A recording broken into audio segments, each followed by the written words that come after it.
नमस्कार दोस्तों, मेरा नाम है जितेंद्र सिंह और मैं आपका स्वागत करता हूँ दिल दहला देने वाली रहस्यमय भूतिया कहानियों के साथ। एक गांव जो बहुत पुराना माना जाता था, इस गांव में एक बार बहुत ही दर्दनाक घटना घटी। कहा जाता है कि इस गांव में एक बांझ महिला रहा करती थी।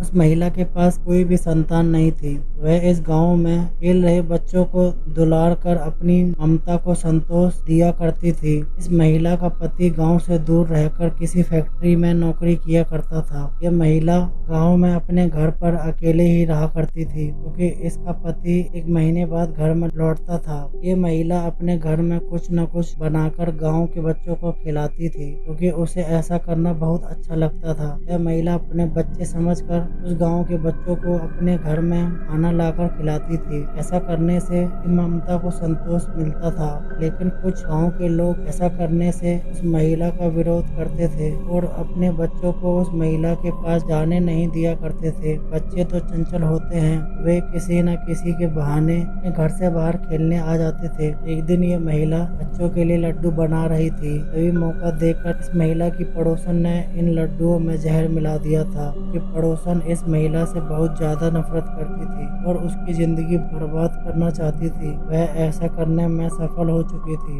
लड्डू बनाकर यह महिला गांव में खेल रहे बच्चों के पास पहुंच जाती है और 3 बच्चों को वह जहर वाले लड्डू खिला देती है। कुछ देर बाद बच्चों के मुंह से खून आने लगता है। यह महिला पूरी तरह से घबरा जाती है और बच्चों के माता पिता के पास जाकर इस बात की खबर देती है। बच्चों के माता पिता आनन फानन में बच्चों के पास जाते हैं। जब तक बहुत देर हो चुकी है, ये बच्चे जहर से अपना दम तोड़ देते हैं। जब बच्चों की मौत हो जाती है, गांव में मातम सा पसर जाता है और गांव के लोगों को उस महिला पर गुस्सा भी आने लगता है, क्योंकि इसी महिला की वजह से उन तीनों बच्चों की मृत्यु हुई है।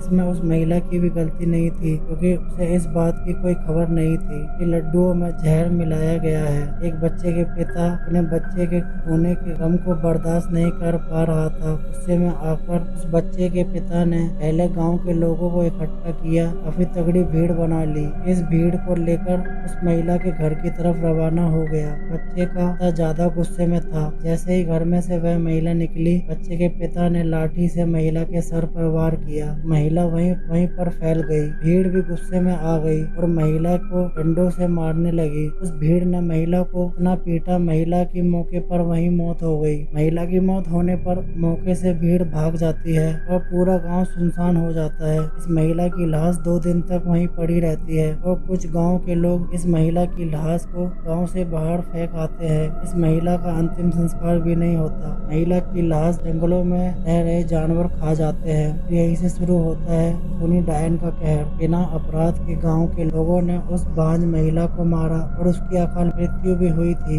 इस वजह से उसकी आत्मा भटकने लगी थी और अपनी मौत का बदला लेने के लिए सिर्फ एक मौके की तलाश कर रही थी। तो वह मौका भी मिल चुका था। इस जंगल में एक बुढ़िया रहा करती थी जो 90 साल की हो चुकी थी। वह बुढ़िया अपनी अंतिम सांसें गिन रही थी, क्योंकि उस बुढ़िया की कोई देखभाल नहीं कर रहा था। ये बुढ़िया जंगल में इसी तरह रह रही थी, क्योंकि ये बुढ़िया काली शक्तियों की पूजा किया करती थी, ताकि पूजा करते समय कोई उसको देख न सके और वो कोई परेशान न कर सके। उस बांझ औरत की आत्मा को ये मौका मिल चुका था कि आत्मा उस बुढ़िया के शरीर में दाखिल हुई और उसके शरीर पर अपना कब्जा जमा लिया। जब बुढ़िया के शरीर के जरिए वह आत्मा उस गांव के लोगों से अपना बदला लेना चाहती थी। जब भी कोई जंगल की तरफ लकड़ी काटने या गाय भैंस चराने जाते तो वह वहां से गायब हो जाता था। सिर्फ जंगल में लाश मिला करती थी, वह भी कोई जानवर खाई हुई। 15 दिन तक वह आत्मा गांव के लोगों को जंगल में मारती रही। जब गांव वाले जंगल को जाने से डरने लगे, सभी ने जंगल की ओर जाना बंद कर दिया। ऐसे में वह आत्मा भी ज्यादा क्रोधित हो गई और जंगल को छोड़कर रात के अंधेरे में गांव की तरफ चली आई। जैसे रात के 3 बजते और जैसे ही कोई शौचालय करने को अपने घर से बाहर आता, वह आत्मा उसको मार डालती और उसको वहीं आने लग जाती थी। थी। इस बात की खबर सभी गांव के लोगों को हो चुकी थी। कुछ गांव के लोगों ने उस डायन को सामने से आदमी मारते हुए और खाते हुए देखा था। उस डायन के डर से लोगों ने अपने कमरे में निकलना बंद कर दिया था। अपने घर में ही रहकर सभी काम किया करते थे। जब डायन को कोई भी शिकार नहीं मिल रहा था, तब डायन लोगों के घर के आगे दरवाजा बजाती थी। जब कोई बाहर नहीं आता था, तब जोर जोर से चिल्लाती थी। गांव के लोग उस डायन से बहुत ज्यादा परेशान हो गए थे और उससे छुटकारा पाने की कोशिश करने लगे थे। गांव के लोग दिन के उजाले में ही घर से निकला करते थे और रात को अपने घरों में बंद हो जाया करते थे। सभी गांव के लोगों ने चंदा डालकर इस मुसीबत से निकलने के लिए एक तांत्रिक को बुलाया, ताकि वह पूजा पाठ करके उस डायन को इस गांव से भगा सके। तांत्रिक ने उस डायन के आने से पहले अपने सभी इंतजाम पहले से ही कर रखा था। जब डायन रात के 3 बजे आई, तब उस तांत्रिक ने अपने मंत्रों से उस डायन को बंदी बना लिया। और तांत्रिक उस डायन से कहने लगे, तुम गांव को छोड़ने के लिए क्या लोगी? डायन कहती है, मुझे सभी गांव के लोगों का खून चाहिए। यह सुनकर तांत्रिक भी हैरान रह गया और साथ ही गांव वालों का भी पसीना छूट गया। तांत्रिक ने बहुत मनाने के बाद उस डायन ने गांव को छोड़ने की शर्त मान ली। उस डायन की शर्त थी, पूरा गांव से माफी मांगे और अपनी गलती का अफसोस करे। अभी मैं इस शरीर को छोड़कर जाऊंगी और जब मैं इसके शरीर को छोड़कर जाऊंगी तो इस बुढ़िया के शरीर को ऐसे ख्याल रखा जाए जब तक ये बुढ़िया जिंदा है। गांव के लोगों ने ये दोनों शर्तें मानी, तब जाकर उस डायन से इस गांव के लोगों को मुक्ति मिली।